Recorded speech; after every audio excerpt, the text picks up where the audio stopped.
Looking at section 8.6, we are solving rational equations. Our focus today will just be on solving some basic rational equations, and then tomorrow we'll look at some applications of that.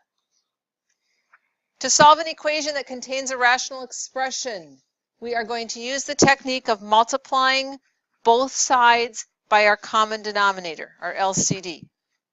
What that's going to do is it's going to help us eliminate the fractions altogether. Okay?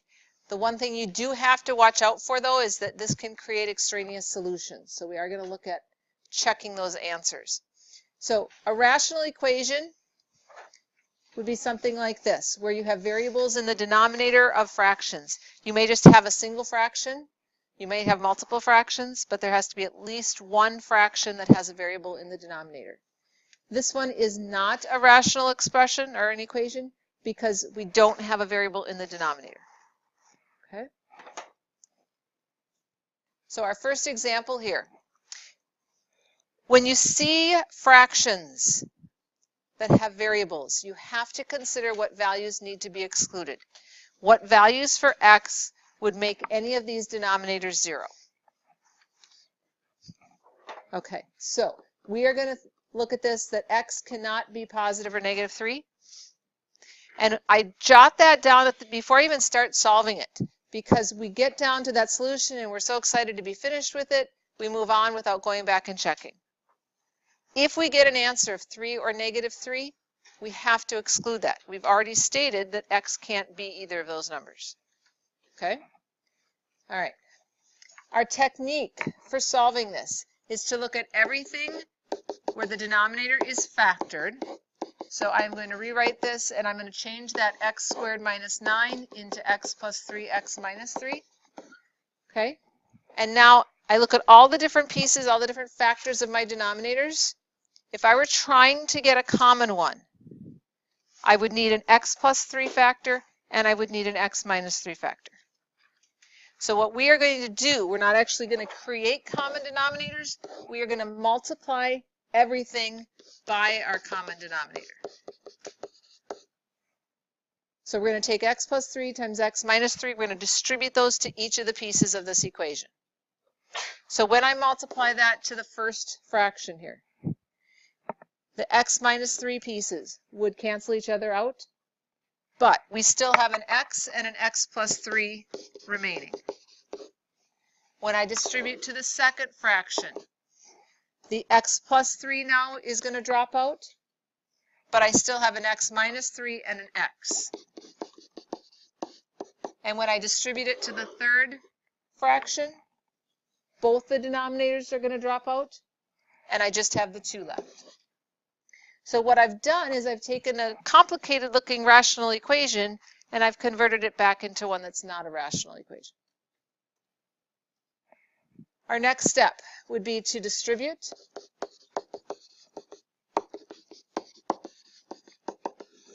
And then we want to combine like terms. So x squared plus x squared is 2x squared. 3x minus 3x would be 0 x's. What would I do next? Okay, dividing by 2 gives me x squared equaling 1. And then I square root. So I've got x equals plus minus the square root of 1, but the square root of 1 is 1. So my answers would be positive or negative 1. And now I go back and check. Are either of those values that I restricted in my original statement? I said x can't be 3 or negative 3, but I have no restrictions on 1 and negative 1. So assuming I did all the math correct, these should be my solutions. You can always plug them back in and double check that they truly work. And if this was a test question, I would definitely do that. Take the time to just double check that they really are working. Okay? But the biggest issue is, do they create a 0 in the denominator? And in this case, neither one does. All right, looking at our next example. Again, we have to think of everything in its factored form. So that x squared plus 3x plus 2, I would think of as x plus 2, x plus 1. Then I look for my common denominator. So what I have to multiply both sides of this equation by are an x plus 1 and an x plus 2, correct? Okay? When I distribute it to the first fraction, both denominators are going to cancel out the two things that I'm distributing in. So all I have is the x minus 1. For the second one, when I multiply it in, the x plus 2's would cancel each other out. I do have a 2x and an x plus 1 left over. And when I distribute it to that third piece, the x plus 1's drop out, but I have an x minus 1 and an x plus 2. All right, let's do our distributing and combining like terms. In this case, we have some foiling to do on the right side here. So we get x squared, negative 1x, positive 2x would be positive 1x minus the 2. Okay, now we're going to get everything to one side, combine like terms. So I have 2x squareds here. I'm going to subtract that x squared over. That leaves me 1x squared. I'm going to have to subtract the x to the other side. I can cancel it with that first x, but I do still have 2 more x's on that side. And on the last piece, if I subtract the 2, or sorry, add the 2 over to the other side, combine it with my negative 1, I get a positive 1. How does that factor? Okay, it is quadratic, so I have to think of factoring it using zero product property. We get 2 identical factors of x plus 1, x plus 1. Could have been written as x plus 1 quantity squared. Either way, what are my solutions? So, is negative 1 a value that has to be restricted? What were the 2 restricted values? Here, x can't be a negative 1 and a negative 2. And since I'm getting a negative 1 as my solution, but I just said x can't be it, then I state that there is no solution to this one. The only answer I got doesn't work. Okay? All right. How is the next one different?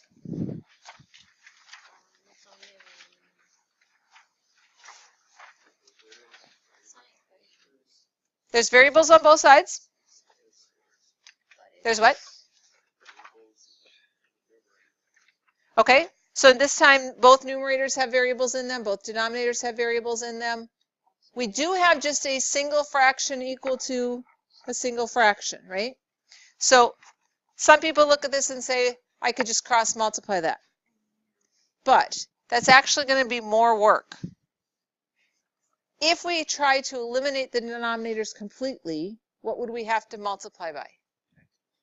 An x plus 2. And notice that both denominators are x plus 2's, right? So when I multiply both sides by x plus 2, it's going to cancel both denominators. So I'm really just looking at the numerators having to still be equal to each other. Does that make sense?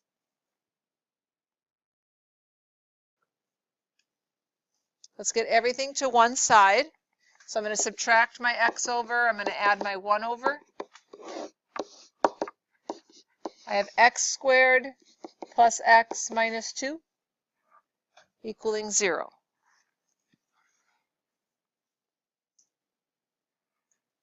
Okay. How would we factor that?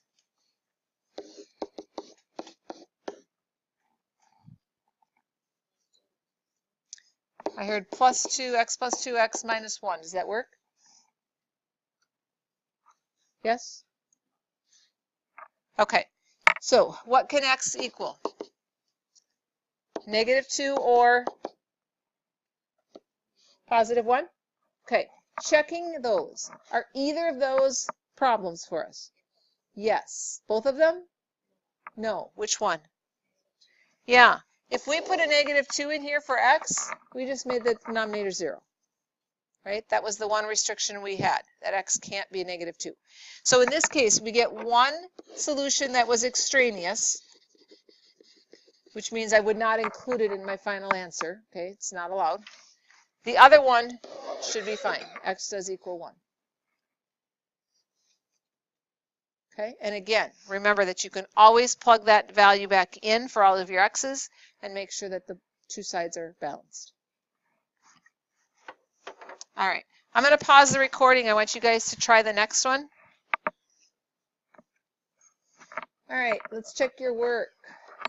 You should have multiplied by an x plus 1 and an x plus 4. What are the values that we have to restrict out? X cannot equal -1 or -4. Okay? Multiplying. In the first one, the x plus 1's drop out. We have an x times an x plus 4. In the second one, we have the x plus 4's dropping out. We have a 3 and an x plus 1. And on the last piece, the x plus 4's again drop out. We have an x plus 3 and an x plus 1. Distributing x squared plus 4x. Here we have 3x plus 3. Foiling on this side, we have x squared plus 4x plus 3. Okay? What happens when we try to combine like terms on this one? The x squareds, I got one on each side, right? When I try to move one over, cancels out. So I have 7x's plus the 3 on that side. I have 4x's plus a 3 on this side. When I try to put my x's together, that's fine. I end up with 3 of them. But when I try to bring this 3 over to the other side, I end up with 0. That's okay. We can solve that. What do we have to divide by? We're dividing by 3, and 0 divided by 3 is 0. Okay? Was it one of my restrictions? No. So I should be fine with putting 0 as my solution. Questions at all on that one?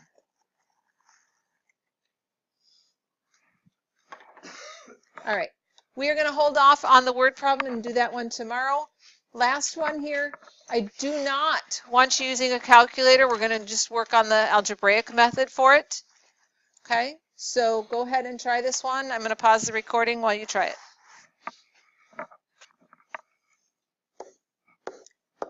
All right, for this one, we should be multiplying by x plus 2 and x minus 2. Distributing to our first term, the x plus 2's drop out. We have 2 times x minus 2. Distributing to the second term, we have the x minus 2's dropping out. We have an x and an x plus 2 left. And in our third one, there's nothing in the denominator to drop out. So we need 1 times x plus 2 times x minus 2. We've got 2x minus 4 plus x squared plus 2x equaling x squared minus 4. Okay, distributing and foiling.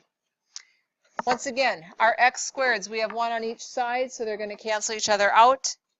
We end up with 4x's on this side. If we add the 4 to that side, we have 0. So once again, we're getting a solution of 0. What was the value for x that we had to worry about? Plus or minus 2? All right, so we should be fine with this. All right, so your assignment is listed here.